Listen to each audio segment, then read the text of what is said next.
Fishing like a local isn't just about catching fish. It's about connecting with the environment and the people who call it home. It's about hearing the stories and traditions that have been passed down for generations and sharing unforgettable moments with the people you meet along the way. Fishing like a local is having an experience that stays with you forever. And with Fishing Booker, you can experience it too, no matter where you are. Discover your next adventure on Fishing Booker. Charging your boat battery has never been easier. Our 20, 30, and 40 amp Battery Tender Wave Charge Pro multi-bank chargers safely charge and maintain your boat batteries. The 2, 3, and 4 bank chargers are waterproof, vibration resistant, and will never overcharge your battery. Whether you're on the water, on the road, or in the wild, Battery Tender has you covered. With our variety of battery chargers, jump starters, and solar chargers, Battery Tender can charge and maintain any vehicle's battery. Start with trust. Start with Battery Tender.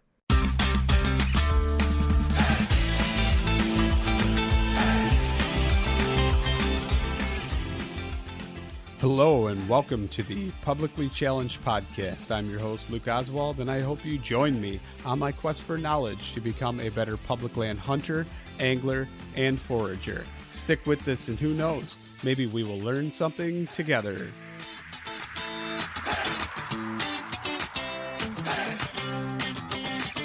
All right, we are sitting here and we are talking to Poldi Wieland. And Poldi, can you please go ahead? I know we've had you on. It was a great episode last time. Clay wasn't on with us at that time, so it's going to be even more fun to have the three of us conversing. Can you introduce yourself for everybody listening? Absolutely. Yeah. First of all, thanks for having me back in the podcast. Like you said, last time was a blast, and I've had both of you on my podcast, and those were some great episodes. But yeah, my name is Poldi Wieland, and I would consider myself hunter-gatherer, modern hunter-gatherer, forager, and, you know, very much into wild fruit procurement practices. Love going down all those rabbit holes. Started with hunting in Germany originally. If you want to learn more about that, listen to the first episode when I was on here. We really went deep into that. And yeah, I'm also just very interested in how, you know, reconnecting us with food, I would say, as a society, because I think we've lost a lot of traditional food ways, things that have really built culture over time. And I want, you know, that stuff I nerd out about, and I really would like to share that with others and bring them along for the ride and get them interested in finding nature, I guess, through food and really benefiting from that, and also giving back to nature in that way. So yeah, that's really briefly, but I'm also into like homesteading. We live in an apartment right now, so we don't live on a homestead here in Montana. But we've been calling it apartment homesteading, so we're still trying to practice like homesteading skills that you don't necessarily need to, you know, like learn on an actual homestead. Like there's a lot of things you can do in an apartment that's homesteading, connected to homesteading, I guess, like canning, living off the land, going out and foraging, hunting. And so, yeah, those are just some of the things I'm interested in, and super pumped to be back in the podcast here. Poldi, before we get started, there's one thing I want to ask you, and we're just going to get this out of the way now. And I'm stealing it from Clay, but what's the worst wild food you have ever eaten? The worst wild food? Man, now you really put me on the spot. Ooh. I just had to say that we real quickly. I'm going to interrupt you and say, I homesteading adjacent. That's a good title for the. I like that. I like that. Yeah. So okay, worst wild food: a mature burdock leaf. My God, yeah, like that probably is like chewing a piece of rope. That plus the most bitter thing you've ever eaten. Like, you know, when I first started learning about burdock, I got so excited because there's a lot to the plant once it gets that big.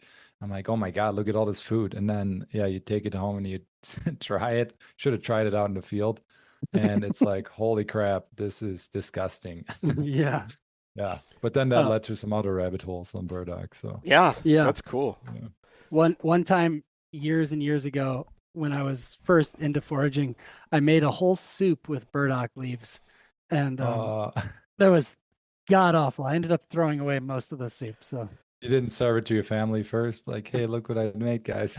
No. I wonder though if you could take the burdock leaf, chop it up, and like ferment it, and it would, because I took, and Clay says I've never done this before. I've only used ramp bulbs when I lacto ferment, but I took cut leaf toothwort, what else? Ramps, the leaf, the stem, and I chopped them into different sections though, and I actually packed the leaf in between the layers when I did it, to like actually hold it down in there in the brine. But I did like cut leaf toothwort, wild onions, ramp leaves, and a couple other things. And I think I threw some carrots in over the top just because I like the carrots. But I did that, and then I put a bunch of like spices, like curry spices and stuff in it too, and then let that go for like 2 months on the counter, and then took it and started eating it, and it actually did break down the leaves. Like there's still a solid leaf, but I mean it's soft enough to where you can eat it without it being stringy or anything. Right. And it makes me wonder if you could kind of do that with burdock. You probably could. The bitterness, I don't think you would want to. You could maybe mask it with some, honey. Like honey pairs really well with the bitter wild leaves I've found. But it's just, you should go out and try one. Once you bite into one, it's really not the one you want to eat. The good thing, I mean, I guess you could use the burdock leaf, and I haven't tried this yet, but I really want to. The big ones for cooking food in it. So you could, like a palm leaf, if yeah. you're doing, yeah, like outdoor kitchen stuff. I know I've read about people doing it. I've been really wanting to try it myself. Supposedly that bitter flavor doesn't go into the food. Supposedly, like I said, I haven't been able to confirm. With burdock, though, you can eat the leaves at the very young stage. I still though, it's too bitter. The one thing I found with burdock is if you take the young leaves, take the petiole, the leaf stem, and skin that stem, like get rid of the outer layer. The inside is actually pretty tasty that way, but it's got to be a really young leaf, and you got to take that skin off. Otherwise, burdock is not the one. Yeah, I'm sure Clay can say the same there. Oh yeah, burdock is it needs some special preparation in my opinion. And the other thing is that many people don't know this or aren't aware of this, but burdock is a domesticated vegetable in China and Japan. So gobo, right? They call it. Yeah, gobo. But so if you ever meet like a person that has farmed it or eaten it from a farm, they will tell you that there's a world of difference between wild gobo and domesticated gobo. And the same could be said for many crops that we eat that are wild or domesticated. Many people prefer the domesticated variety. Like, I don't think anybody's going to eat a raw wild lettuce salad. But you'll eat raw lettuce all day long. Right. The one thing for burdock that I have found to be the best, and I've had only great experiences with, is the flower stem. Mm-hmm. So second year, when you get that, when it's like 2 feet tall or so, it's amazing. Like it's got to be still tender. I don't know if you've ever harvested it, Clay or Luke, but like you can get so much in like 10 minutes if you have a patch of burdock, and they keep super well in the fridge. I usually keep them pretty long because once you do cut them, they start to oxidize, like on the sides where you have to cross section. And you skin that, you got to take the outer layer off, and the inside is like, it tastes like artichoke to me. And it's I like using it in like stews and soups. I wanted this year really ferment it, going back to kind of Luke, what you were saying with the fermentation. That's where I think burdock shines. The roots are tough to get, really tough to get, but the flower stalks, you can just get so much food in a very short time. And that's what I'm all about right now, is just trying to find the wild plants that, one, are invasive. And I know you have a lot of thoughts about invasives, Clay, but like invasive on the landscape and can be harvested in abundance very easily. And I think for that, burdock really shines. And yeah, people should really try to flower stem there because it could be a great source of food that you can. I've stored it up to a month in like a big Ziploc, 2-gallon Ziploc bag, just in the fridge. And then like the outside will get a bit nasty. You can just cut that off, and the further in you go on the stalk, it's great in there. So yeah, definitely something to try out. I know that I do say a lot of stuff about invasive species, but I mean I do acknowledge that they exist. You know, Right. I feel like there's like kind of this underlying thing that like people imagine that I'm just like out there like spreading seeds and like I'm just like ha, ha, ha, you know. Pretty close. Yeah. Like, yeah. Pretty close, I would assume. Yeah, but no, I mean I actually just made a video recently on my Instagram about how almost on a daily basis I pull out invasive species for my job. And I probably pull out more invasive species than most of my haters. You know. Right. Yeah. At the end of the day. No, I mean, I think and correct me if I'm wrong, but I think your main point is just like they're not necessarily as bad like to the landscape always as we think. Yeah. And I think that's true, especially if it's like a food source like that. And ecosystems have changed forever, right? By being influenced through, animals spreading seeds, birds, like ducks are notorious for spreading seeds all over the place. I feel like that stuff's been going on for way longer than we think. Yeah, I Well, mean, I'm super thankful for the giant sloths eating all the pawpaws on the way up. So, that's just one example, right? And how much we don't really know, but how much have we interacted with that on the landscape since they started growing? I mean, Right. and now we think of it as a native. I mean, technically, it might not have been. Yeah. So. Well, yeah, I think at the base of that question is what what defines a native species? Is it like that it sprung from the earth in that location? And if that's what defines a native species, then a lot of the things that people plant in their yards as native species aren't native to where they're planting them. Like for instance, American hazelnut is not native to where I live, but beaked hazelnut is. But that doesn't stop the conservation districts here from giving out and handing out American hazelnut. But Right. it's not a native species here. Right. Yeah. That's cool. Yeah. Well, but and then all the invasives aren't always an issue. Like I've been learning a ton about salsify and what I like Tragopogon, I think is a genus. And from what I've been reading, it is an invasive, yeah, but it's not like detrimental to the natives around it. So just like throwing out the invasive is bad, I think is a bit misleading in that sense. And salsify, I mean, if you guys want to get into that one, that's another awesome Sure, plant. man. I've only eaten it a couple times. Really? Yeah. What have you usually eaten from? What have you tried from the salsify? Flower and the stem, Yeah. Yeah.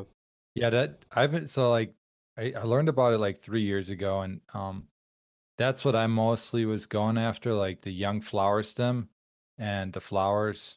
They're beautiful. I think they're really a beautiful flower. And they can be super abundant, especially out here in Montana. It's crazy. I have some spots where I could be picking a ton of salsify, and yeah, a whole plant is edible. I know people like to use them for their roots. That's what they were initially grown for, because they're like a vegetable. Like in Germany, they're called Schwarzwurzel, so black roots, and they were cultivated over there. I think I've read mixed things about the history. Like I've read that they were really popular in like the Victorian era, and then I guess they were brought to the U.S. by early settlers, and well, not even early settlers, in the 1900s. You always think early settlers because you always hear that for a lot of plants, but that was something that like was interesting to me recently when I read about it. They said in the early 1900s. Might be wrong in that history, but at least that's what I was reading. And so now it's naturalized. It's feral now, kind of like how the asparagus is out here. And it's an invasive, but an awesome edible. We dug up some roots recently, and they're usually really good. And I remember I was actually texting Clay about it because it was the first time I had gathered salsify roots that ended up being super bitter. And they are like, I think they're under chicory family, so like kind of the dandelions too, or I think what is it, Yeah, Clay? It's Asteraceae. Asteraceae. Yeah. So so I could see how they might be a bit bitter, but these were kind of inedible. So I wonder if it's like with so many other wild plants where it's very location based and just the growing conditions and whatnot that they were in. But usually the roots are amazing. You can get a ton of them pretty easily. There's 3 different species I've learned about now. The like the meadow salsify, the yellow salsify that we have out here, and then there's the purple one that is a lot more rare, and I've never found it in the wild. But I guess that one is the one that's the best for the roots. Like that one has the best choice edible roots. This is the So purple one? yeah, there's a purple salsify flower at least, and I think it's pretty. Clay, have you found it in Michigan at all? Have you seen it? Never found it, but that one is Tragopogon porifolius. Yeah, porifolius. Yeah. I've never And, even known there was a purple one until right now. I was today years old when I found out there was a purple one. Yeah, and I guess at least from what I've been learning, that's the one with the choice edible roots, and that's the one they call oyster plant because it's supposedly the roots kind of taste like oyster, and you can make like a oyster type soup with them and whatnot. But the best for me, at least, if you want to get a lot of food, because root digging with salsify is a lot easier than burdock. But the young flower stalks, kind of like you were mentioning, Luke, if you get them when they're just emerging, which actually happened like the last 2 weeks here for us in Montana, because we're really behind all of you guys usually. Get those before the flower really starts to open or starts to form, and fry those up like asparagus, super tasty. We actually just start our first time. We did a vlog for my YouTube channel, and we harvested the stems and tried to pickle them. So they're still in the fridge. I'm kind of like, it literally was like 5 days ago. So I'm letting them sit a while in there. But that was super fun because you can just get a bunch of stems and they fit perfectly once you take some of the leaves off in a pickling glass. And with that also, usually when I get the flower stems, I try to get them when they're very tender still. Otherwise, they can get a bit fibrous. But I figured for the pickling, it might be interesting to test, some more fibrous stems too, just to see if they get a bit of a crunch. We'll see how it turns out. I always like to experiment, and I encourage people listening to do the same. That's that's where a lot of fun comes from. And beyond that, the leaves are really good for salad. One thing I did read in a new foraging book I got is that the leaves, because they kind of look like grass. I would say they feel a bit more rubbery to me. They're usually a bit more dark green, but imagine like a long strand of grass, very deeply V-shaped. And they kind of look like noodles. So in this book, they were saying use them as like a noodle replacement. So I've never tried it, but I'm going to try that. And I think that would be interesting because I like to eat a low carb diet and don't really eat pasta anymore. So anything I can find that could be a pasta substitute. I am half Italian, so I love my pasta. It gets me excited. So we'll try that soon here. But overall, I think salsify is it's one I don't really hear too many people talk about in the foraging world, but it's so abundant and it's so easy to identify. Another thing is it's a biennial. So like first year rosette, second year it shoots up that flower stem and starts a flower. In that rosette stage, I would say that's when it's most you can confuse it with grass the most. Once it starts to put up a flower stem, it's pretty clear. But during that time, you can harvest the crown. So leave the roots in the ground, just kind of cut the leaves, the rosette off at the top. I guess you could get the root too. It isn't invasive, right, Clay? It's got to be. We got to get rid of it. No, I'm just kidding. Yeah. But so then you have the crown, and those crowns with all the leaves coming from the central point in the rosette, those are great for grilling. Like they're just a perfect veggie to grill up, like on a grill. So lots of uses for it, and I think it's definitely one that people need to find out about more. Yeah. So would you say that that's your current obsession then, like right now with salsify? Salsify is definitely up there in the top 3. the other one is glacier lilies out here in Montana, and I'd love to get into that one a little later or whenever you Right guys now. want to. What are you waiting? Right now. Okay, let's do it. I know there was a segue coming. Clay was going to maybe ask something, but Clay, ask Yeah. it. You got something you want to ask? No, I didn't want to ask anything. I wanted to say that I have actually been collecting seeds from wild salsify, and Oh, then yeah. from particularly big individuals with big roots. I'll kind of feel around, So you're selectively. and I've been That's saving. next level stuff. That's And you're genetically but- modifying. Yeah, yeah. And I've been putting those in my garden. Trying to purposely. We've got one little section that we did polyculture planting in, which is like we just took every seed, like lettuce, spinach, beets, radishes, all that stuff, and just chucked them all over in this one section and broadcast. And I threw salsify in there. So Cool. That's Yeah. sweet. Great idea. I mean, Yeah. I think, then you have a pollinator species in your garden too, like Yeah. a flower that'll attract some pollinators. But yeah, that's some next level stuff that you're doing. I love that. You were the one that really got me onto the term like wild tending. Last time Mhm. you were on my podcast, you have plenty. And ever since then, I've been getting more and more into that because before I was very in the mindset of like, oh, food in the wild, I can harvest it. And now Mhm. I'm like, yeah, I can harvest it, but how can I help this plant grow out here?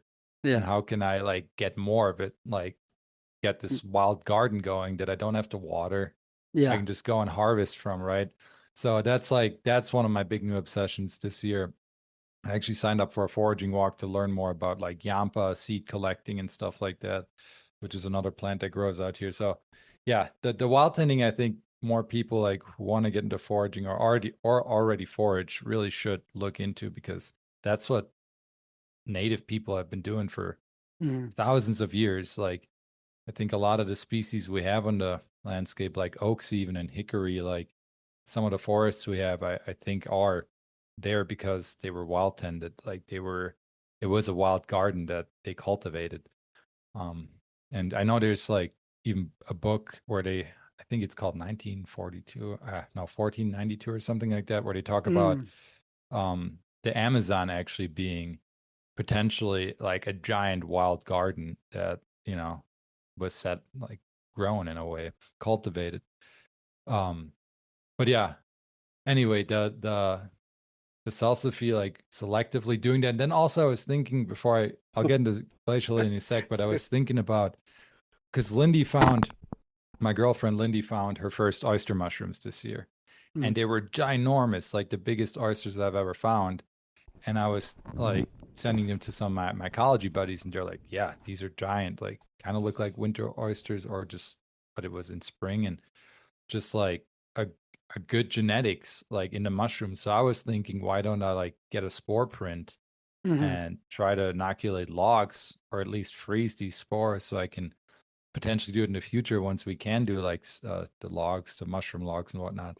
So I didn't end up doing it. I ended up eating them like right away. Because I was going to tell you could also order like agar plates on Amazon and like build yourself a little still air box or something. That way you don't have to spend a ton of money or spend a bunch of money building a laminar hood. But you could build a still air box out of like a Rubbermaid tub, and then put that in there and cut with a razor knife and cut out the actual like mushroom itself, the heart of the mushroom, and put that in the agar plates and seal it up. And then it'll actually, it grows. I've done that with oyster mushrooms that I've found, and then I've actually grown them into grain spawn and grown them in a bucket.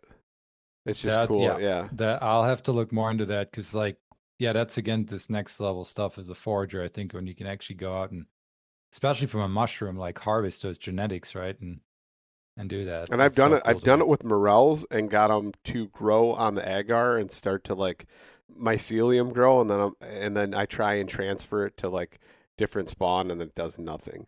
So you know what I mean? Like, but that one, I think I'm actually going to start like just making a slurry out of like, once I get the agar plates and get a bunch of them and make a slurry, and then dump that on like oak wood chips somewhere, or whatever type of wood chips in my yard, and then like bury those and just hopefully maybe it'll grow some, mycelium under the ground. Maybe it will, maybe it won't, whatever. We'll see.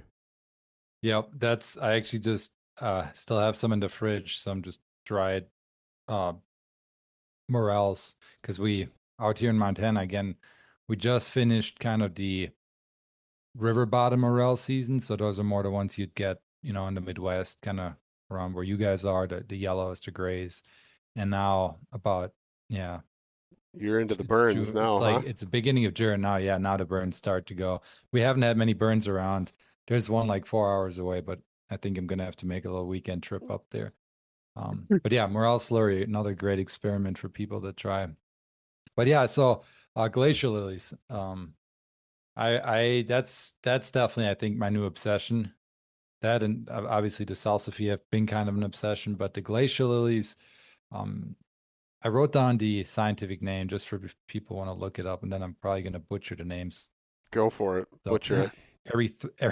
Erythronium grandiflorum. Erythronium grandiflorum, also called like yellow avalanche lilies. When you look them up, this beautiful, like one of the most beautiful wildflowers I've ever seen. And out here in Montana, we have a lot of them. But I've been noticing them since I moved here 3 years ago, but never knew they were edible. My friend showed me them like literally 2 months ago, or not even 2 months ago, maybe like a month ago now. And ever since then, I've just been like, what is this plant? And it just pops up everywhere. And it's like, to me now, I've been calling it like the ramps of the Mountain West, because ever since I moved here, I've been trying to find edible plant species that grows like the ramps patches I had back in Wisconsin, where it's just ramps as far as the eye can see. And here there's glacier lily areas where it's just carpets of them on the forest floor, and it's just like, I mean, that's like the ultimate thing you want to see as a forager. And they're one of the first flowers that come up after snow melt, or even with snow around them. I was actually reading Tom Elpel's book the other day, Foraging the Mountain West. Yeah, great book. And he was saying, I tried to verify it, I couldn't find any scientific studies on it, but he was saying in there that glacier lilies can generate their own heat to melt the snow around them. Like, how crazy is that? That's impressive. If that's true, that would be really impressive to me. But I have seen them like literally with a little snow patch next to them, so it's kind of cool to have like a flower flowering in snow right next to them. They're very important plant for wildlife, especially the pollinators. Like, it's one of those first plants they like to hit and get that nectar from, the pollen from. Hummingbirds and bumblebees specifically, from what I was reading. Then also mule deer out here. They usually overwinter down in the valleys, like on lower elevation, but now in spring they go up high. And that's like one of the plants they love to just devour. I do know though that it was a very important plant for Native Americans, and still is for Native Americans out there. So it's kind of like, I think, a bit of I've kind of learned out here now that because there's a lot more Native American culture still than what I was used to in Wisconsin, and there's a lot of plants that are very sacred in their indigenous food system. So I do want to like encourage people, if they go after them, just be mindful of that. You might be like in a spot that people use for ceremonies and stuff like that. You get that out here. But Native Americans, different tribes use them specifically. The whole plant is edible, specifically though for their roots. And actually, Clay, I got that book you told me to get. Oh, sweet. Native That's American Ethnobotany. I just want to read a quick excerpt about them here. Okay. I Awesome. figured it might be cool. First of all, this book gives me anxiety sometimes. It's like it's so heavy it could be a weapon. Do you know that that Clay read that to his kids for bedtime stories? No, I love that. no, I didn't. Yeah, I can see that. I could totally see it too. That's how you But build young Dad, be foragers. quiet. I'm reading a story, kids. I'm reading about Xanthosylum americanum.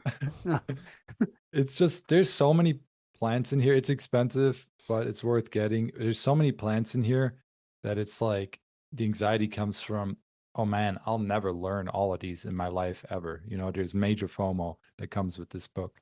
Um, But every but time you go out and you don't know what something is, doesn't it bother you?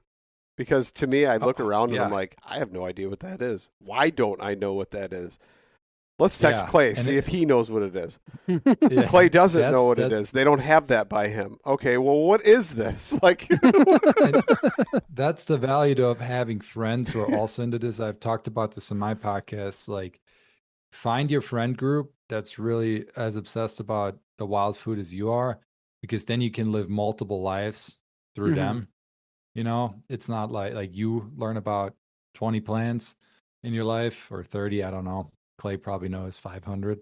Um, and then they know about, let's say, 20 plants, and then you can teach each other, right? So it's Yeah. like, I mean, that's how culture and knowledge about these plants probably spread in the past too. No one can know, what is it, 1,000 pages of plants by themselves. Unlikely, at least. But yeah, back to the glacier lily here. So they say the Thompson tribe, which I looked up, and I guess it was up in native people in British Columbia, but it says that for the corms, which are the roots of the glacier lily, they say that raw corms dried for future use in soups or stews. The corms were laid out loosely on a scaffold and allowed to partially dry until they had wilted so that they would not split when strung. Then they were strung with needles onto large strings or thin sticks and allowed to dry completely. The strings were tied at the end to make a large necklace like loop, which could be hung up for storage. So I'm just imagining like making glacial lily root necklaces here and wearing them around, you know. Yeah. But I just thought it was cool. Like, well, for one, just this book, like I want other people to get it. That's why I'm reading from it. yeah, how It's come you just never told me about this book, Clay? What's going on there? Um, I'm not ready I for mean, it. Is that? no, it's not. No, it's not that. I just probably never had the opportunity to mention it to you. Oh, I mean, yeah. the book is cool, but it is only a book like if you're like you must know the scientific names. So you that's how you look them up in that book. And then it's just general knowledge of like each tribe in their vicinity and how they used each plant. no, I Yep. get it. It's kind of like the So blueberry thing. I get it. And I it's see kind of where this is. repetitive too. It's pretty repetitive too, you know, like yeah. yeah. But I think the value there is like why I bring it up is that learning how people used all these in the past is such a big part of foraging to me, because that's where the appreciation really comes from. And you might just find inspirations like making a root necklace, you know, Yeah. like um but anyway, the corm, so that's the one I have only tried once, the root, and that was raw. And I guess I want to caution people. I guess there are some people who say it's, they can't handle it raw. So in this book too, they say that the Native Americans usually dried them and then cooked them. hmm But there were like extensive trade networks for these roots, from what I was reading. So just a really cool plant. The leaves are what we eat the most, and then the flowers, the leaves have kind of like a little bit of a citrus flavor, I would say. And the flowers, they taste like straight up pollen. Like, have you ever had a propolis? Like the hmm pollen for the, Yeah. I think they feed it to the bee queen or something. That's how it, like honey, like super good. And this last weekend, actually, we went out and we picked a bunch of unopened dandelion heads in the mountains and a bunch of glacial lily leaves, and just made a little like stir fry up there in the jet boil by a lake, which was super good. And the roots are very sweet, though. Like one of the accounts here was too that it was used by kids, like native people, as candy. So super fun plant to learn about. Just the fact that it, you know, is so abundant. I do know that, I don't think there's a ton of habitat for it left. It's not on the endangered species list or anything, but out here at least there's still a ton. But I'm not sure what it looks like in other places. I'm just going off of what I can see. Seems like a lot to me that I see in all my walks right now in the spring. And one really cool thing I want to share about them is that I guess grizzly bears and glacial lily have a very special relationship. And they've actually done scientific studies on glacial lily in the Glacier National Park. and kind of looked at that relationship with the grizzly bears. And what happens is they're a huge food source for the grizzly bears in the spring. Same with spring beauty out here. So the grizzly bears come and they just start digging and digging and digging and really disturb those glacial lily fields. And with that, uproot all the vegetation. They try to get those roots actually. But by doing so, they are also damaging all the other plants around, right? So they are lowering competition for the glacial lily by doing that. They're introducing more nitrogen into the soil. And in those studies, what they have found is that has actually led to glacial lilies regenerating more quickly. They have them having a higher photosynthetic rate and producing up to twice as many seeds after an event like that, after a grizzly bear coming in and devouring them, because they can regenerate just with the root. And this is something I just learned about that I had no idea. They have these appendages, these roots, and you can like break those off and replant them. So anyone harvesting glacial lily, I really encourage them to do that, because you're like, as you're harvesting, you're wild tending, right? You're like ensuring that there could be another glacial lily in that spot. But how cool is that? Like, grizzly bear gardeners, who would have known? And that's that little stuff like that. Those are the rabbit holes I like to go down with foraging, because you learn about the plant, you learn about its edibility, you take it home, you start experimenting with it, and then once you feel pretty confident with it, then you're like, okay, what's next? Well, now you can learn about the plant in its ecosystem, its role in the ecosystem.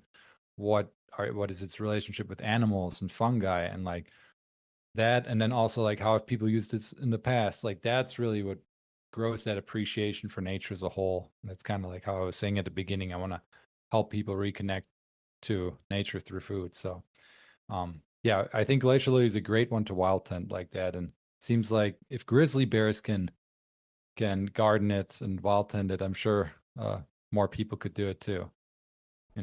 So is the thought then that like when grizzlies are going in, they're knocking off those little bulblets then, and those are getting planted and they're eating like the main part? Yeah, well, and I think there's just a lot that they don't get, because they're just going in. So I think they just leave a lot behind. A lot of the glacial lilies, the roots, the full root even. And just because of they demolish some of the grasses and other plants around it, like lowering that competition. And then also that whole process of digging, I guess, in the study where they were saying that reintroduces more nitrogen in there. And surprisingly, there was no moisture loss, which is cool. And they were saying that maybe that's because less plants are there now taking that moisture up. But yeah, the glacial lily is one of those plants then in its little like niche there that can regenerate real quickly. And it seems to even regenerate plus have more seed the next year or the years after, which I thought is, I don't know. It's just those little things you learn about. And it's just like, wow, crazy that they're out there, the grizzly bears, like doing a service to the plant while also eating it, Yeah. And we can do that too. Yeah. And actually that's a good point. I believe personally that harvesting wild plants is often way more beneficial than we give it credit to. And then you have all these people, or the regulations, you can't touch a plant here, you can't harvest it. I'm sure there's signs that humans can't harvest glacier lilies, and then meanwhile there's grizzlies tearing up whole patches and they're talking about how good it is for them. Yeah. I'm sure it's out. Yeah. I mean, there's definitely articles when you read about it online. I've seen those. Yeah. They're like the grizzly bear does such a great job. By the way, humans, don't touch these. Don't touch. But that's the thing, like foraging for me is like was this big step in hunting too and fishing, of like going from being an observer in nature to like a participant. Like if I'm hiking, I'm an observer. Oh, look at this beautiful landscape. When I'm foraging, I'm like, I can take from the environment and I also can give back in many ways. And then you're like the animal that humans actually are meant to be and have been for hundreds of thousands of years, and you're really participating like that. And I think we're meant to, actively really engage in those environments and not just like stay out of it. And what is it? Leave no trace. Like obviously leave no trace with trash, but you walking through the woods and picking some berries and then also maybe spreading some berries. Like I think that's what we're meant to be doing as humans. Absolutely. Yeah. Poldi, have you ever read Braiding Sweetgrass? I have not. It's my next book on the list. Okay, because I was going to say there's some really great observations in there where they've done tests on sweetgrass itself, and they realize that it does not matter how it is harvested, just that it is harvested actually makes it grow more abundantly. And Wow. they found that the places where sweetgrass is the most abundant is right around the reservations where people use it the most. Wow. Yeah, so That's the places that it's actually like Also, getting, note, Europeans also burned sweetgrass as well. Yes, Just so yeah. we could be clear on that. It wasn't Yeah. just a Native American thing. Yeah, it no, was of also, course. yeah, we want to, people should know that so they don't think, we're talking about appropriation here is all. That's all. Yeah. Yeah. No, that is a good point. Hirochloi odorata, that's the species name, is a circumpolar native to the entire northern hemisphere. So yeah, it has historical use as far away as the British Isles. So Wow. Yeah, um, my girlfriend's grandma sent me the book and like read it. So it's downstairs. I just had it in my hands this morning. Robin Wall Kimmerer. Yeah. I ordered the book, started reading it. I went on a trip, and I was like, oh man, I need something else to listen to in my truck.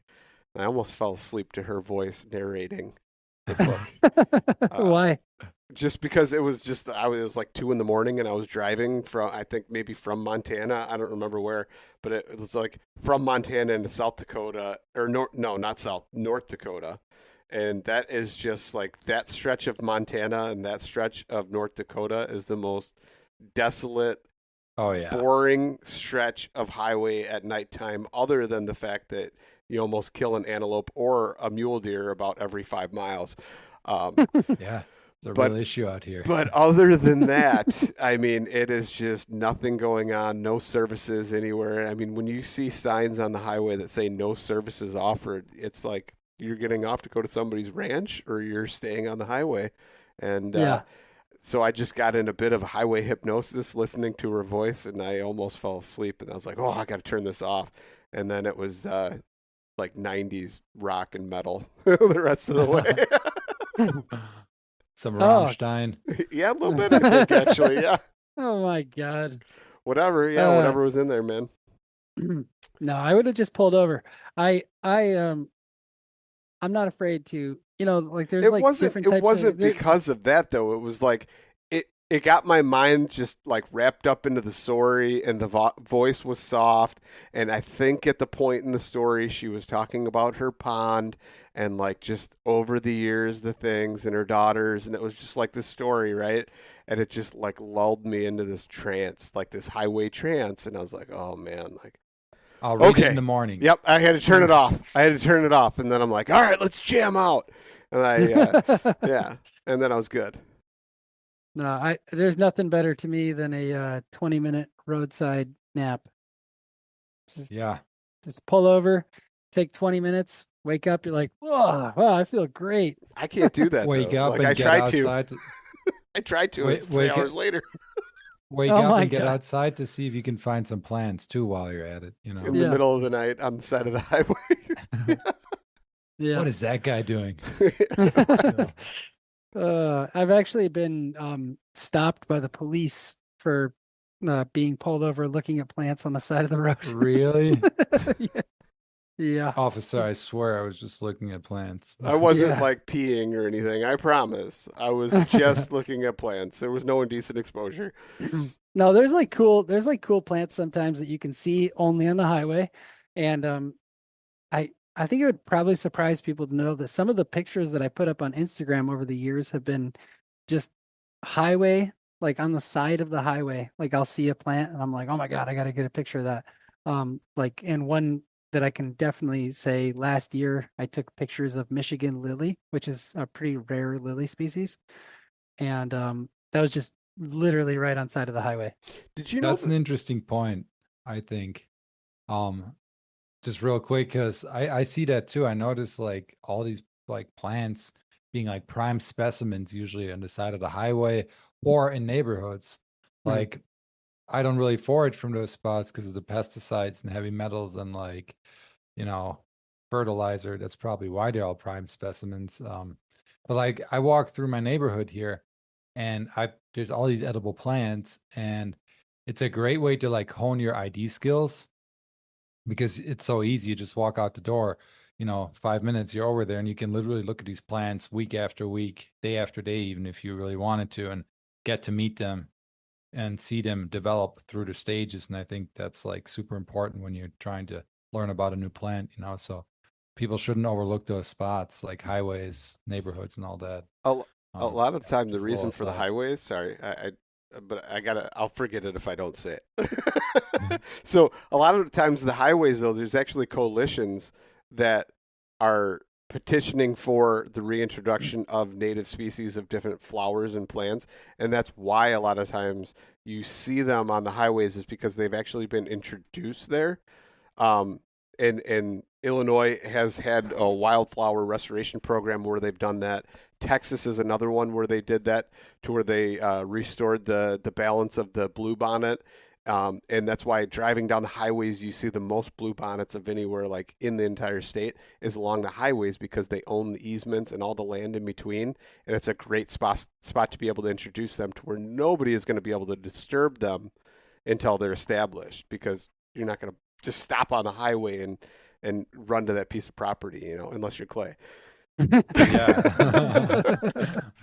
Yeah. Unless you're a real nerd, yeah. No, Yeah. that's interesting. I did not know that. That makes a lot of sense. I mean, yeah, when you say it like that, that would make sense to me. Fishing like a local isn't just about catching fish. It's about connecting with the environment and the people who call it home. It's about hearing the stories and traditions that have been passed down for generations and sharing unforgettable moments with the people you meet along the way.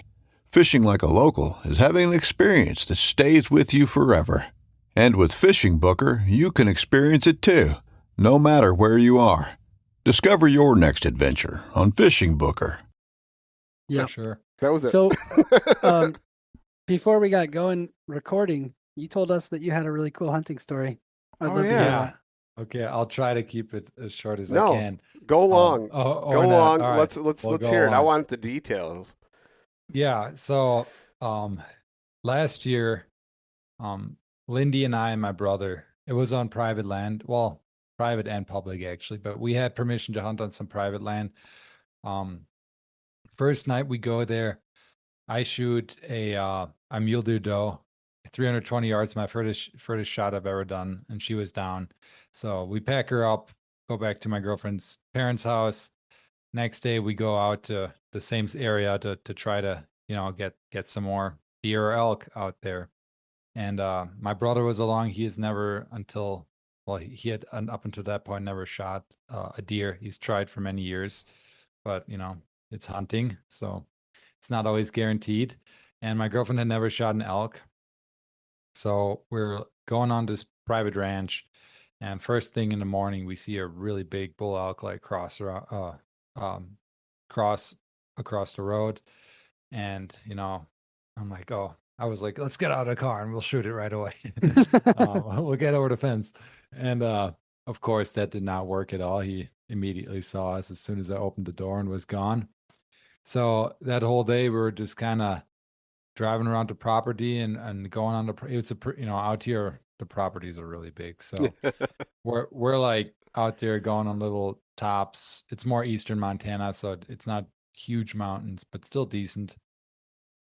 And not seeing anything like for most of the day. And then I was gonna we were gonna go drop off my brother where I had shot that mule deer doe the day before, because we saw some bucks there and I really wanted him to shoot a buck. So we're driving over there and we have to get off the private and kind of go down this curvy, windy road. And out there in eastern Montana, there's not many trees. There's some junipers, but beyond that, not really anything. And so this little canyon we're going down was now public land. And we're driving. There's like 3 other hunters on the road. And my brother's just like, what's that over there? I think those are elk. And we're just like, where? So we look over, and of course there's like a herd of 80 elk just on this hillside, maybe a mile away from us. And we had driven past that spot several times, and we're just like looking around, like, where are these other hunters? We see 2 of them like walking the other direction. So like, I don't think anyone is seeing these elk right now. Like, holy crap. And then we're like sitting there like, oh, what do we do? What do we do? Do we make a move on them? But they are probably going to see us because everything's so open. So us waiting, we should have been more aggressive. These elk start kind of meandering to the top of this little mountain, and they're kind of getting over the cusp and like getting across it. And I look on Onyx and I'm like, oh man, there's private like on the other side of private that we couldn't hunt. I'm like, I don't think we're going to be able to do this, unfortunately. So we're like, we should have been more aggressive right away. So I'm like, okay, let's drive my brother to that spot anyway, and then maybe we'll come back and see if we see him from the other side. So we drive my brother over to the spot where I shot my mule deer doe, drop him off, and he had his gun the day before had fallen off his gunsling. Get a good gunsling is the lesson of the story there. Yeah. So I gave him my rifle. So because I was like, I already got mine. Like, he needs to shoot something. So we drop him off. And as we're doing that, my girlfriend's dad calls because he had joined us later in the day and he was still under private. We could hunt. And he's like, we had told him about the herd kind of going his way. And he's like, hey, they bedded down on the other side of the hill. Like, they're right on the top. They're still on public. So we're like, holy crap. Okay, so we like hustled back. It was probably like a 20-minute drive. And I had Lindy, my girlfriend, like, because she had never shot an elk. So I really wanted her to shoot one too. And I let her do all the planning. Like, you figure out how we get to these elk so we can take a shot on Onyx. So she's doing it all on the phone, figuring out a game plan. We get there and I just kind of let her lead the way, which was really fun. And, we're kind of getting down in this hole, in this bowl, and kind of walking up on the fence line up toward where the elk are. And we knew we couldn't see him, but we knew from her dad that they were right over the top. And it was super steep. And we're just sneaking real low, getting higher. And we're about to cusp.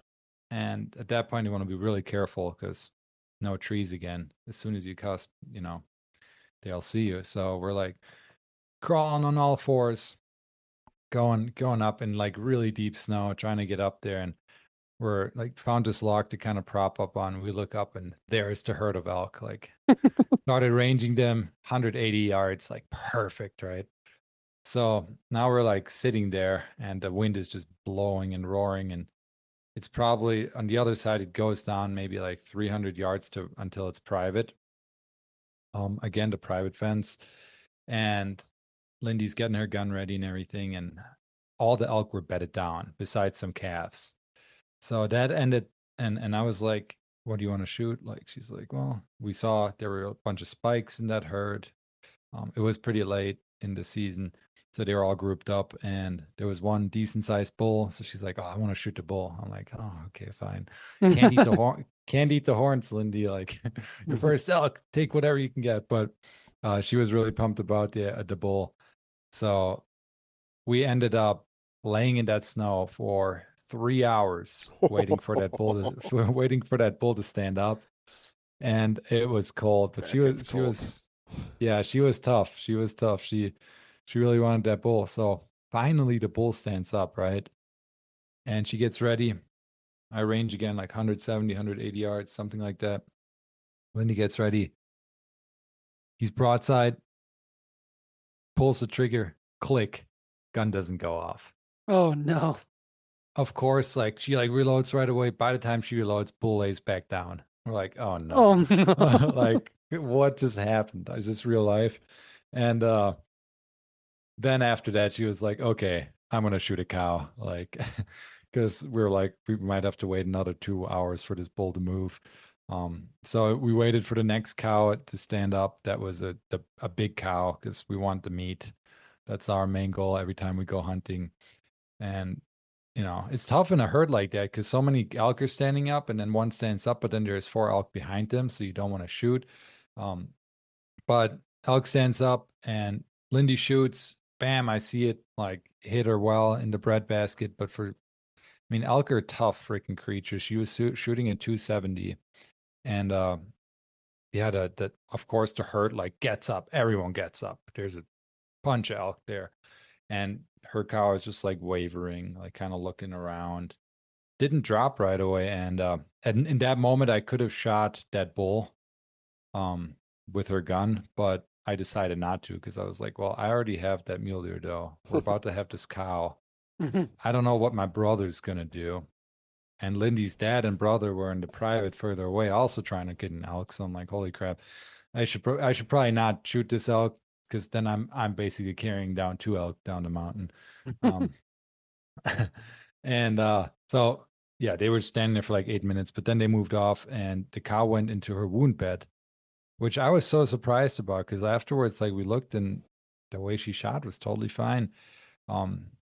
But so I'm like, okay, we're gonna let her chill. Elk are really tough creatures. So we're gonna let her chill. She's gonna, die there. I'm gonna run back to the car and get our backpacks because we didn't bring our backpack. It's like a mile. So I'm running back to the car. And on the way down to the car, I look up to where Lindy is on the crest, and I see another hunter walking her way. Oh Because he had no. heard our gunshot, probably. I'm like, oh no. Like, oh, I'm trying to call her, but like there's no service. I'm like, because I was going to tell her, like, you need to go up and like tell this guy not to walk in. So of course, by the time I get back, she had a whole encounter with this guy, and I guess he walked up like basically right to the elk in her wound bed, started screaming and like waving at Lindy, who was like 200 yards or 180 yards away. Like Lindy was already going like this, like stop, like don't get any closer. And of course he like just stands there and starts yelling back, and then the elk gets all spooked and freaks out and starts to like try to get up and run away. Well, really couldn't because she was like on her last leg, so she just starts tumbling down the hill on the other side. And literally stops like 20 yards before the private fence, where we could not have retrieved the elk. So Lindy is just like cussing out this guy, like, what is he thinking? He's just like, are there any more? Like, no, Oh, dude, boy. like, get out of here. Like, bad hunter etiquette. Like, anyone listening, you don't want to do that ever. I do have one question though. So Yeah. was there an opportunity to put a second round in the elk or no? Yes, there would have been opportunity. I think we should have done it, but in the moment, because I saw it hit it well, in the moment I was just like, I thought it would go a lot quicker than it did. We probably should have done it. That would have been the more ethical thing to do, but we decided not to. I actually don't remember quite why. Probably because I was maybe worried about the meat or something like that. But yeah, we should have, Yeah. in hindsight, always try to put a second bullet in that elk.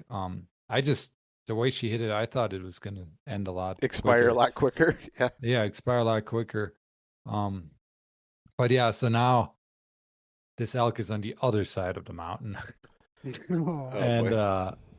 we're like, we did the gutless method, and like I said, good shot. Like I still don't understand why it was alive for that long. She didn't hit the heart or anything, but yeah, we did the gutless method, and then on that side of the mountain I had some service, and I get a call like as soon as we're about to pack out the first piece of meats. I get a call from my brother. He's like, guess what just happened? Like, No, I'm no. like, what happened? He's like, guess. I'm like, what happened? Because I knew he had been watching a buck. He was texting us at some point. I'm like, did you finally get your first deer? He's like, yes, I got it. So he shot his first really like nice mule deer buck. And as soon as I hang up with him, Lindy's brother calls and says he just shot a bull elk like 2 miles down on the private. So I'm happy I did not take my second elk, because we would have had way more than what we could You would use. have. I get Your legs would have I been jello for like a month. yeah. I think I could have easily used it. I eat a lot of meat, but just because after that, so we brought all that meat up. I left Lindy up there on the mountain because I'm like, I'm gonna take some meat out. I'm gonna help my brother quick too, because he had never got an animal, and I didn't want anything to go to waste there. So I'm hustling back with the first load, driving over, running like 800 yards to where he is from the car, helping him drag that deer back to the car, pack it up on top of my mule deer that I shot the day before that was like in the back of the carrier, the car carrier. I don't have a truck. I have like a Jeep Cherokee. So then we drive back, and now it's dark, and Lindy's already on the bottom of the mountain without any meat, of course, and drinking a beer. I'm like, what? Or Mike's Hard Lemonade. So another guy she had known, because this is where she grew up, had driven by and given her a beer, because I guess she was looking pretty exhausted. So then me and my brother went back up in the dark and got the rest of the meat, and it was a pretty bad pack out. Just, it wasn't super far, like a mile, but super steep, and ended up sliding down the mountain with like holding onto a quarter like this, and and she had dropped her. She tried to bring it down a shoulder, but started sliding and got freaked out and dropped it, and then ran down, and so I had to find that quarter. But we ended up getting it all. Stuffed all that elk in the back of my Cherokee, the 2 mule deer in the back carrier, and we made it back to a 2-hour drive at night to Bozeman, and then hung up all the meat, kept it all cool outside, and went to a Halloween party until 2 a.m. Nice. Oh my God. And I'm never doing that again. Yeah. So Which one, the Halloween party or the...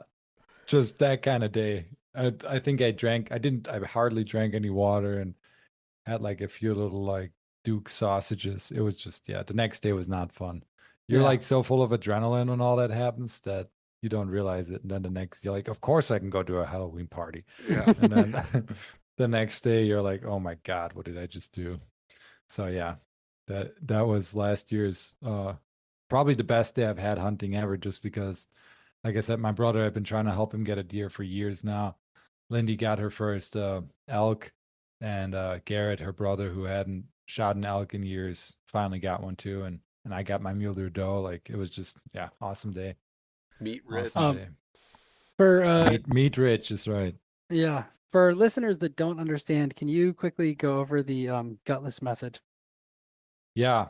So I'm still pretty new to it too. I've done it with 3 animals now, but basically instead of gutting, instead of starting on the belly of the animal and opening it up and, taking all the guts out, you start on the neck and make a big cut down the back toward the tail of the animal, and start skinning 1/2 off. So now you're going from the back down to the legs. Once you have that 1/2 off, you can take off the quarters pretty easily. So shoulder, hind quarter, get that back strap off, get all the neck meat off on one side. I take all the rib meat.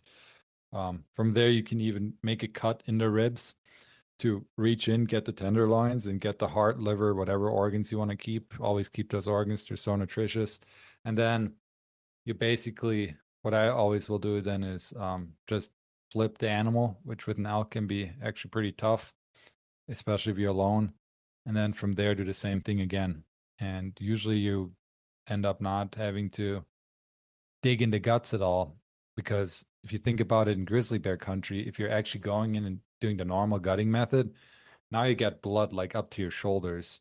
Mhm. And now you're packing out an animal, and you're like, you're bait, basically walking bait for that grizzly bear. So I'm still trying to get better with that too, just trying to stay as clean as possible myself out here in the backcountry, because because of that. Like, I don't want to be I'm already smelling like elk as soon as I touch that thing, because they have a very strong smell. But like adding blood to the mix, I don't need that necessarily. I don't need to attract grizzly bears. So do you know Mark Livesey?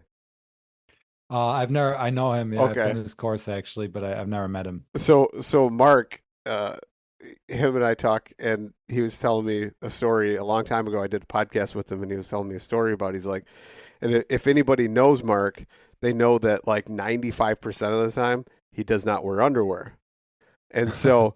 One of the things he does, though, to keep, especially in grizzly bear country, to keep himself clean, is he takes off all of his clothes, except for like his socks, and that's how he breaks down an animal. Naked, besides Naked. the socks, with that's a hilarious. Havalon knife and his socks. So he bumped into some other hunters, and they're like, "Oh, hey man, Tree Line Pursuits, we love your YouTube stuff." And this was like back when he was still doing just like YouTube content, didn't have his academy, didn't have all these other things, right? And so he's like, "Oh yeah, man, I can help you get on some elk, whatever." They're telling him, "We saw your videos, we came out, to Montana or wherever they were, I can't remember, but it might even be in Colorado." But anyway, so he goes with these guys with his string of llamas. And he's like, "Hey, I can help you, maybe get on. I'll do a little bit of bugling, call them in for you, whatever. Maybe you'll get a shot. And then, I'll keep going because I'm going further anyway." So he does this. These guys get an elk down. He's like, they're like, "Oh, man, we've never broken one down before. Like, this is daunting no. compared." He's like, "Well, I can help you, but there's just something you've got to know first." It's might sound kind of weird, but it's because, I think it was Montana. He's like, "But we're in grizzly country, so this is how I do it." And he goes, "Luckily, that day I was wearing underwear, so it wasn't as awkward." And he goes, "They all stripped down too, and we're all standing there in our underwear butchering." And he goes, I can only imagine if somebody else came up on a group of like 4 dudes standing around in their underwear breaking down an animal. Seeing that through your spotting scope. My God. That's some primal stuff right there. I love it. Yeah. Yeah. But most of the time, if you were to come up on him, he's just bare-assed, standing there in his socks with a knife just going to town on an That's why he looks for drainages without trails. Oh, that's awesome. Seems like a great guy. I've never met him. He's amazing, dude. Yeah, he's amazing, dude. So, yeah. What kind of other stuff you got going on, Poldi? Oh man, well, are you doing any fishing? I haven't. So I'm a big ice fisherman. I used to really be into fly fishing. Never to the point where I'm like going super crazy with it, but catching fish. So I'm trying to do more of that this year. One big thing I'm fishing wise I'm trying to do this year is catch crayfish. Ooh. So I bought a crayfish trap. I'm going to build a crayfish trap, and I want to just make a big old crawfish boil.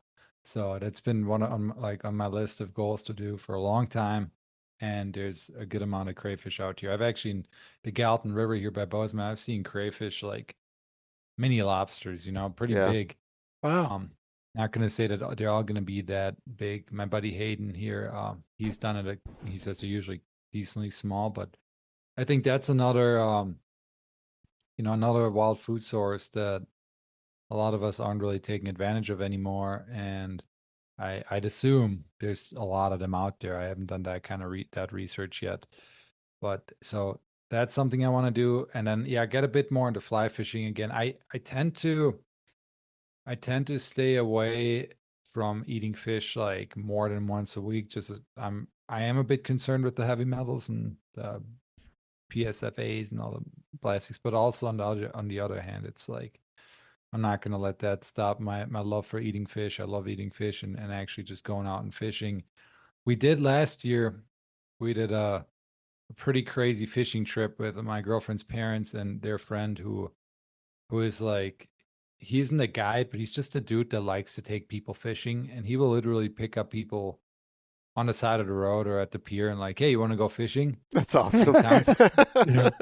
Sounds kind of weird, but this guy is the most hardcore fisherman I've ever met.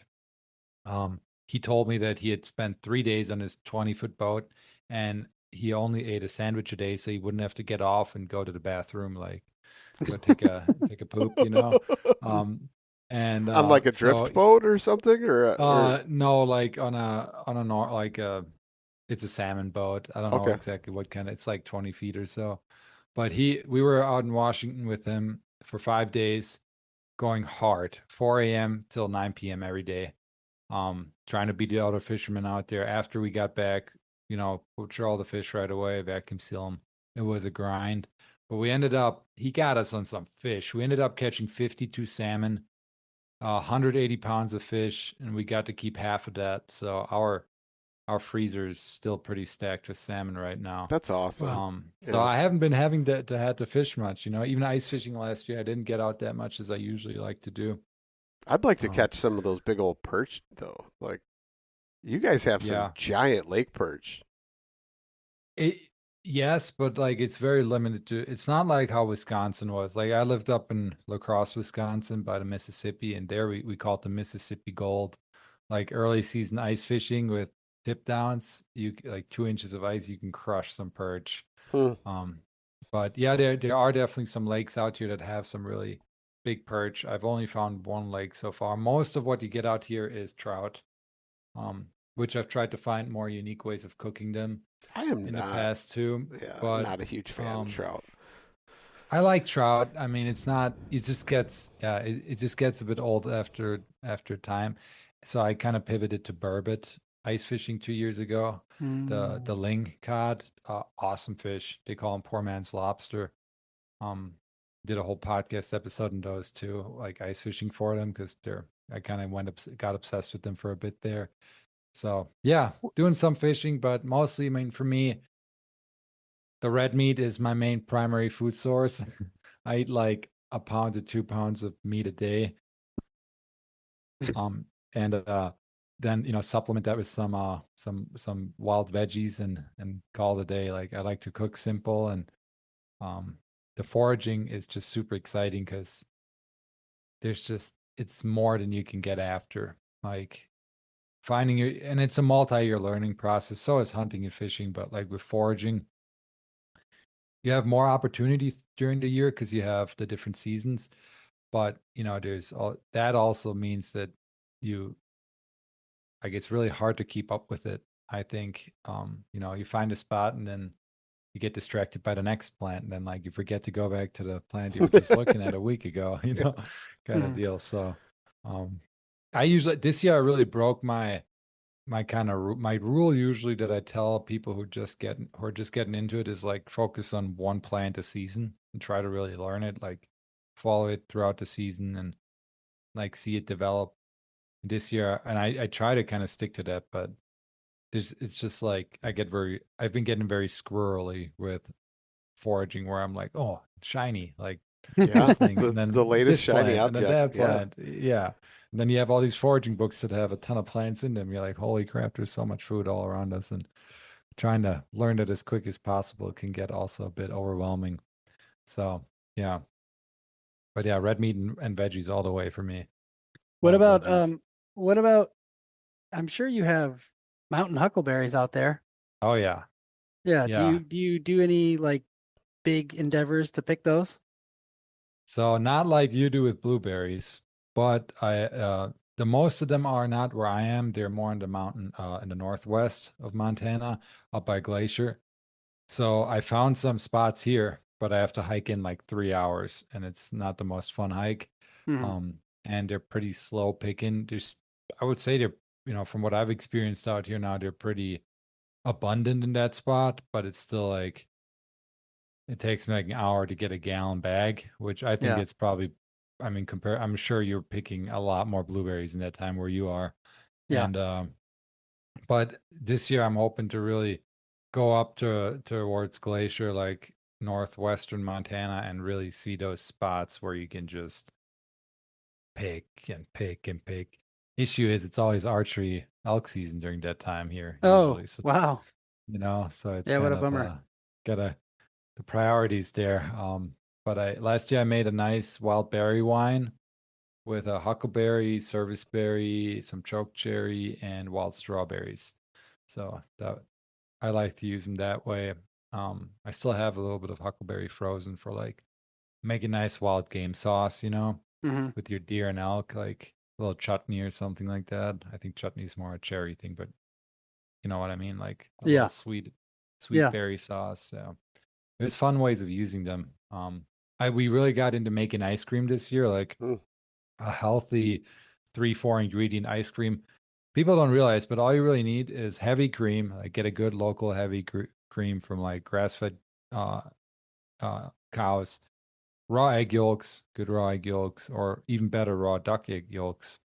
And then those are really the 2 ingredients you need. If you want to sweeten it a bit, add some honey, and then your foraged ingredients like huckleberry in there would be amazing. Next thing I want to try, if I can get to them fast enough here, or I want to do a spruce tip ice cream. So we'll see how that'll turn out. Yeah. I wanted to say really quickly that your species of mountain huckleberry is we also have that in the Upper Peninsula. It's a So blueberry, right? yeah, it's Vaccinium membranaceum, Yeah. and so I actually do usually pick some in the summer. Not Yeah. that many, and they are pretty slow picking, but it's actually amazing how many similarities the Upper Peninsula has with the West Coast. Yeah. Yeah, because like You got to through come out there, yeah. man, sometime. I want to come Yeah. visit. Yeah, Yeah, you guys should come out here. Luke, I can't believe you were in Montana and didn't let me know. I don't know. This was a while ago. I mean, Oh, okay. I don't know. I don't know if we actually talked much then. Maybe not. I don't Probably know. not yet. Yeah. Yeah. Yeah, it was a couple Well, years you guys ago. should definitely come out here sometime. Jump around, run around the mountains. I'd love that. Yeah. It's been a while. I'd love to get back out there. Yeah, And, I mean, what's the elevation?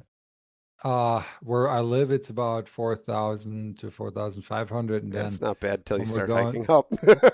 yeah, when we're going into the mountains, it's usually you're like at anywhere from 6,000 to 9,000, I would say, for foraging. And then it can get higher from there on out.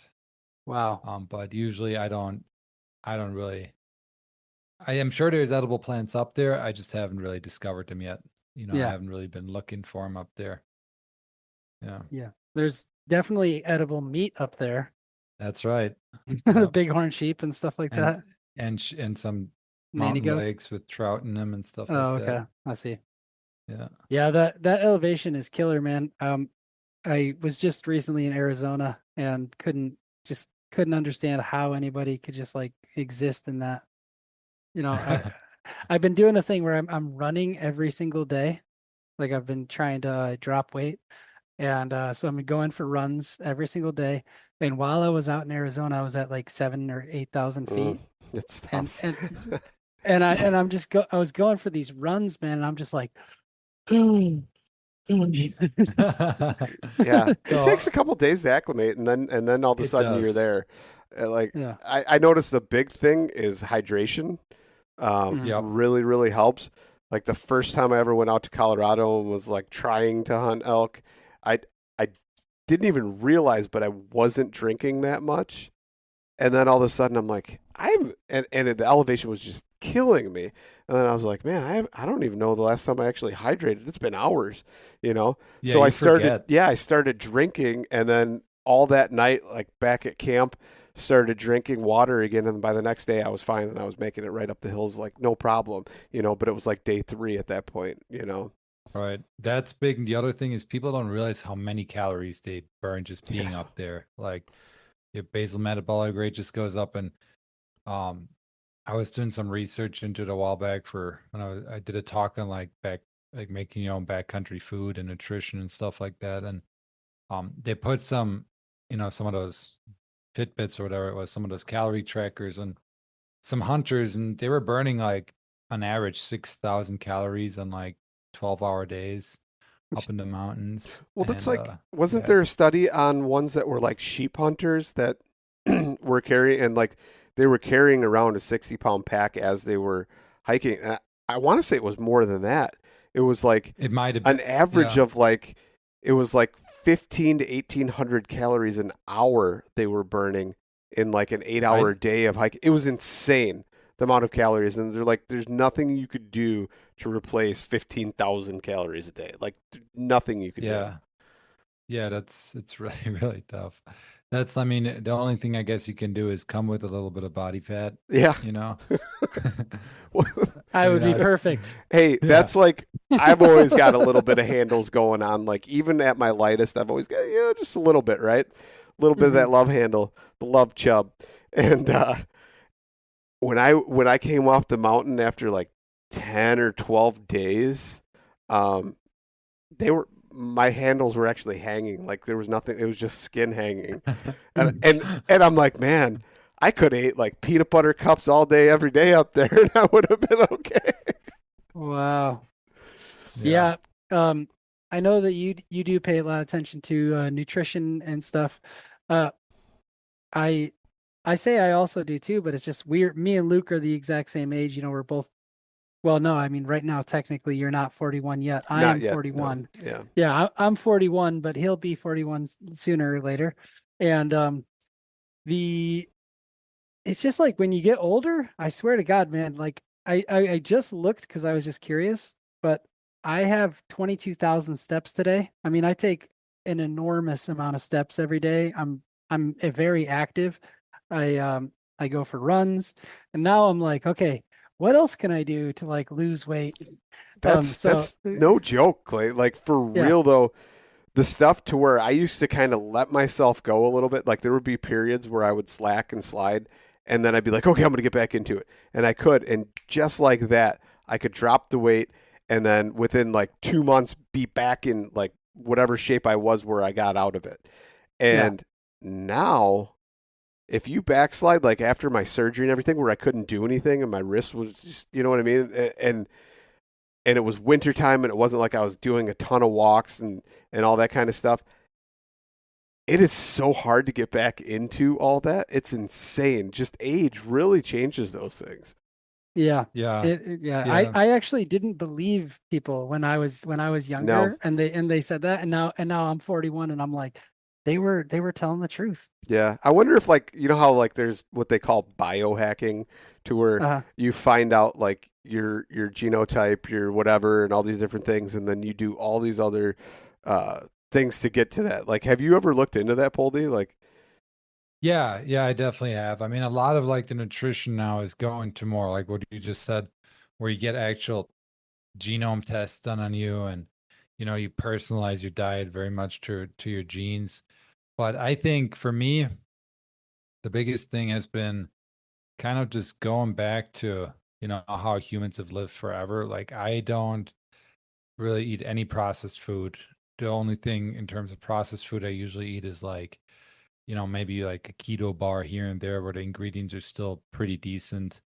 I try to keep my grains super low. The only grain I really eat is rice, and I've been doing that for like 10 years now, where you know, eating bread for me is a really rare occasion.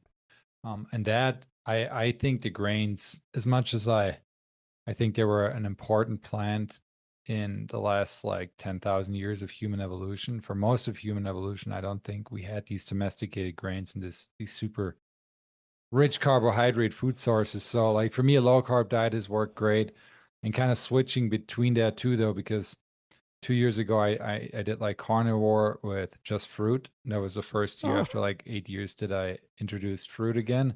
And I actually like that. I got really jacked during that time. Because I think I'd been like pretty carb deprived. I was maintaining my like muscles, but when I ate more fruit, carbs, and then just the meat and still no grains, and worked out really hard, I gained a lot of muscle. And then during that time, though, what I was also doing is I was doing morning walks in the sun, viewing sunlight every day, every night before the sun went down. I did the same, and a lot of like 16-hour fasting, hydrating pretty good, trying to like remove a lot of the plastic out of my life in terms of water bottles and whatnot. I think that's a big issue. I think the main issue really is that we live in this like toxic environment, and it's really hard to control. Like it's really tough for people to just even, you know, like you're drinking water, like you need to get a super expensive filter to filter a lot of those things out that are in there. But nutrition to me and exercises are the two things you can control. And I've really tried to dial that in, and I hope I can continue that. I don't have kids yet and all that. So as I get older, I'm really, really trying to make that, like, continue to have that a real um routine and just like a must. Like there's no discussion. We're gonna work out. It's a benefit of living here in the mountains, because Yeah. I always say, like, I really think you're kind of forced out here to stay a bit healthier. Is at least if you're into the outdoor stuff, like you're gonna have to go up mountains. Like Yeah. you're gonna have to exercise if you want to do anything outside. But yeah, I think just kind of like focusing on returning back to kind of how our ancestors lived a bit more is kind of the opposite of what a lot of us are doing these days, that is getting us into like more of a, driving the society more towards like obesity and just all these chronic health issues. So there's a really good book out there called Primal Blueprint that I read like 10 years ago by Mark Sisson, and it's a bit outdated now science wise, but it's a really good start. It's kind of like a twist on the paleo diet without grains. And yeah, the grains, I like grains, but every time I eat them, even today, if I do like a cheat day, I regret it. And it's like, I always feel really inflamed and like, and um, I'm sure it also has something to do with the type of grains we're eating today. Because like you often hear like people go to Italy and they eat these grains and they have zero issue. Like my girlfriend Lindy literally did that 2 years ago. She went to Italy, they ate all this pizza, all this pasta. It felt great. First flight back to the US, she was eating like one of those breakfast sandwiches they give you on the airplane. She said she like felt horrible. Yeah. So it's like there is some people who think that because of the way we've bred the grain, like the wheat specifically, nowadays to be industrial in terms of like super high gluten content, really easy for industrial bread making, and all that has led to a lot of people having issues with the grains. So maybe like, if you can't ditch the grains, like I always say, go make sourdough bread. Super easy to make, awesome rabbit hole to go down on. That there's a good amount of science showing that at least causes less blood sugar spikes and leads to a bit less inflammation, which I think the inflammation of people eating all day long and then spiking their blood sugar has a lot to do with people being like having issues losing weight because they're more insulin resistant. But yeah, that's a whole nother rabbit hole. I think that would take forever to go down. Yeah. Yeah. Well, before we get off, I want to send you down another rabbit hole that's pretty interesting, and that is the grains are pre-ground grains are bad for us. You should check that out. Okay. It's kind of like something that I've been diving into a little bit. That freshly milled grains are beneficial for our health.